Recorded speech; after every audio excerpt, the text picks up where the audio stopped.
Isaiah का ग्रंथ अध्याय 65। भक्तों का सुख, दुष्टों का दुख। मैंने उन लोगों पर अपने को प्रकट किया जो मुझसे परामर्श नहीं लेते थे, जो लोग मेरी खोज नहीं करते थे। मैं उन्हें नहीं मिला। जो राष्ट्र मेरा नाम नहीं लेता, मैंने उससे कहा, देखो मैं प्रस्तुत हूँ। मैं दिन भर एक ऐसे विद्रोही राष्ट्र की ओर अपने हाथ फैलाए रहा जो कुमार्ग पर चलता और मनचाहे रास्ते पर भटकता है। एक ऐसा राष्ट्र जो मेरे मुंह पर मुझे निरंतर चिढ़ाता रहता है। वे लोग अपनी वाटिकाओं में चढ़ावे अर्पित करते और ईंटों पर धूप चढ़ाते हैं। वे कब्रों के बीच बैठते और गुफाओं में जागरण करते हैं। वे सूअर का मांस खाते और अपने बर्तनों में घृणित रस भरते हैं। वे दूसरों से कहते, सावधान रहो, मेरे पास मत आओ, मैं तुम्हारे लिए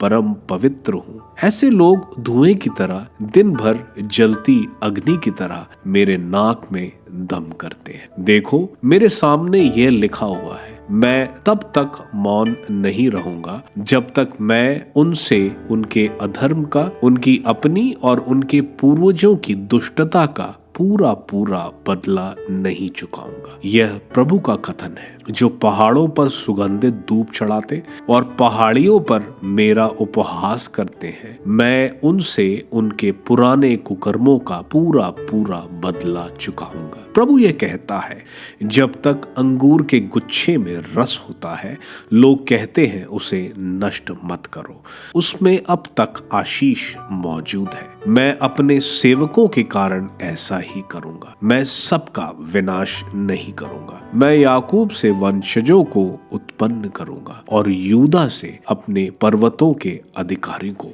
वे मेरी चुनी हुई प्रजा को विरासत के रूप में मिलेंगे। मेरे सेवक वहां निवास करेंगे। जो प्रजा मेरी खोज करती रही, उसके लिए शरीन का मैदान भेड़ बकरियों का चारागृह बनेगा और आकोर की घाटी गाय बैलों का विश्राम स्थान। परंतु तुम लोग जिन्होंने प्रभु का परित्याग किया और मेरे पवित्र पर्वत भुला दिए, जो भव्य देवता गद का अन्न अर्पित करते और नियति देवी मैनी का अर्ध चढ़ाते हो, मैं तुम्हारे तलवार को अर्पित करूंगा। वध के लिए सबको अपनी गर्दन झुकानी होगी, क्योंकि मैंने तुमको बुलाया और तुमने उत्तर नहीं दिया। तुमने वही किया जो मेरी दृष्टि में बुरा है। तुमने वही चुना जो मुझे अप्रिय है। इसलिए प्रभु ईश्वर यह कहता है, मेरे सेवकों को भोजन मिलेगा, किंतु तुम लोग भूखे रहोगे। मेरे सेवकों को पीने को मिलेगा, किंतु तुम प्यास से तड़पोगे। मेरा सेवक आनंद मनाएंगे, किंतु तुमको नीचा दिखाया जाएगा। मेरे सेवक आनंदित होकर जयकार करेंगे, किंतु तुम लोग दुखी होकर रोगे और निराशा में विलाप करोगे। मेरे चुने हुए लोग तुम्हारा नाम लेकर अभिशाप देंगे। प्रभु ईश्वर तुम्हारा वध करेगा, किंतु वह अपने सेवकों का नया नाम रखेगा। जो व्यक्ति देश में अपने लिए आशीर्वाद मांगेगा या शपथ खाएगा, वह सत्य के ईश्वर के नाम पर ऐसा करेगा।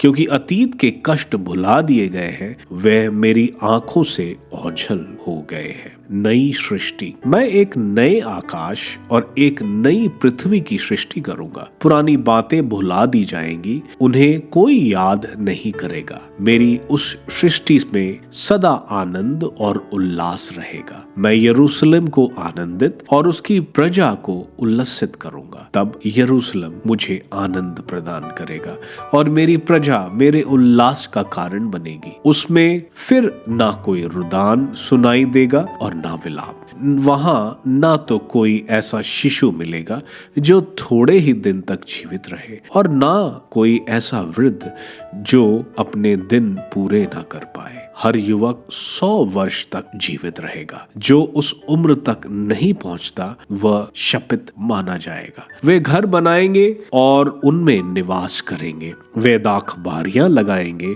और उनके फल खाएंगे। अब ऐसा नहीं होगा कि वे घर बनाएं और दूसरे उनमें निवास करें। वे पौधे लगाएं और दूसरे उसके फल खाएं, क्योंकि मेरी प्रजा के पुत्र वृक्षों की तरह दीर्घायु होंगे। मेरे चुने हुए लोग स्वयं अपने परिश्रम परिश्रम का फल खाएंगे। वे अब व्यर्थ परिश्रम नहीं करेंगे, उनकी संतति दुर्दिन नहीं देखेगी। प्रभु का आशीर्वाद उन पर और उनके वंशजों पर बना रहेगा। उनके दुहाई देने से पहले ही मैं उन्हें उत्तर दूंगा, उनकी प्रार्थना पूरी होने से पहले ही मैं उसे स्वीकार करूंगा। भेड़िया और मेमना साथ साथ चरेंगे, सिंह बैल की तरह चारा खाएगा, सांप मिट्टी खाकर पेट भरेगा। मेरे समस्त पवित्र पर्वत पर कोई हानि या विनाश नहीं करेगा। यह प्रभु का कथन है।